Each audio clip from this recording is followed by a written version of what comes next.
When you send your kids to school, how much do you want them talking about race or sexual orientation or their gender identity? It's a question that's been on the minds of a lot of families lately, especially in the Newberg School District. We've been following this one closely. The Newberg School Board banned political symbols from schools. It started as a ban on Black Lives Matter and LGBTQ pride symbols. Now that ban is no more because of several lawsuits.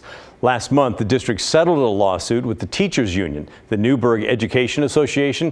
The lawsuit argued that the policy banning symbols is unconstitutional, and that suit never went to trial. That's because a federal court ruled against the district in a separate lawsuit. A teacher in the district and the ACLU sued after someone filed a complaint against the teacher for a rainbow display in her classroom. As part of the settlement, the district agreed to rescind the policy at a meeting last week. We got a statement from the union this afternoon. They wrote in part, "As a teacher and union leader, I am relieved to have the policy rescinded. It's taken a lot of valuable time and energy away from our families and personal lives. We lost many educators from Newberg due to the controversy this created, and that is a hard situation from which to rebound." So let's take a look at how we got here. The debate in Newberg started in the fall of 2021 when the school board's new conservative majority introduced a ban on pride and Black Lives Matter symbols in school. This is school board vice chair Brian Shannon at the time. We don't pay our teachers to push their political views on our students. That is not their place. Their place is to teach the approved curriculum. And that is all this policy does, is ensure that that is happening in our schools. After nationwide backlash and legal advice, they amended the ban to include all political symbols and anything that they deemed controversial. The ban sparked protest in Newberg, both here out on the streets and within the school board. The district superintendent at the time, Joe Morlock, said he was not going to enforce that ban. He was advised that it was illegal. In November of 2021, the school board's conservative majority voted to fire Morlock and pay out his six-figure salary.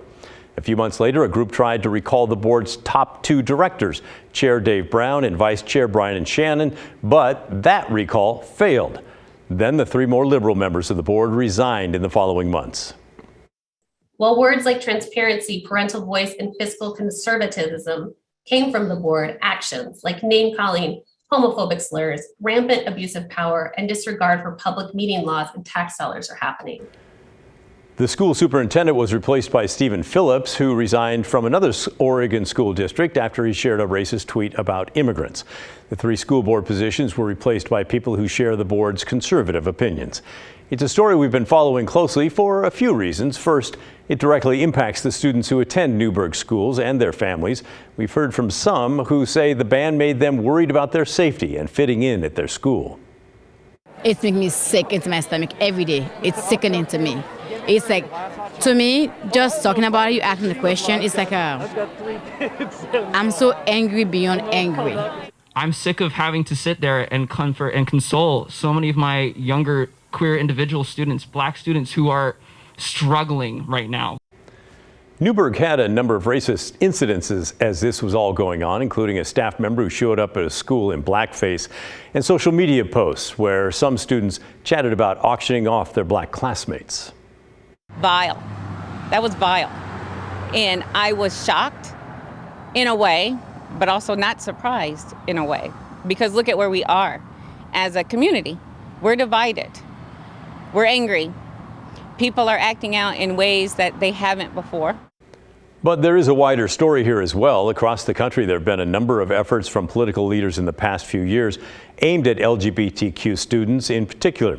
One of the most famous in Florida, where teachers are banned from teaching about sexual orientation and gender identity. That's the so-called Don't Say Gay law. Several states have worked through legislation banning transgender kids from sports and other activities. According to the Human Rights Campaign, 23 states introduced anti-LGBTQ bills last year. 13 states signed those into law. Here in Oregon, guidance from the Oregon Department of Education encourages schools to have safer, affirming spaces for LGBTQ kids, places that include gender-neutral restrooms, affinity spaces, and posters. It also includes curriculum that's inclusive of LGBTQ plus experiences. ODE says these measures go a long way to help those kids feel safe and supported in school. But proponents of this political symbols ban in Newberg say they're not trying to be hurtful. They say talking about race and gender and sexual orientation is political, and they would rather that those conversations, which can get heated, they'd rather those happen elsewhere. They'd rather have the schools focus on academic basics, writing, reading, arithmetic, that sort of thing. For now, though, the political symbols ban is no more, and the district does not plan to appeal. We reached out to the board chair and the school district superintendent. We've not yet heard back from them. By the way, if you don't like the way things are going in your school district, school board elections are coming up in May. You don't have to have kids in the district, but you do have to live there. And as you can see, it's a chance to have a lot of say over the way things go in your schools.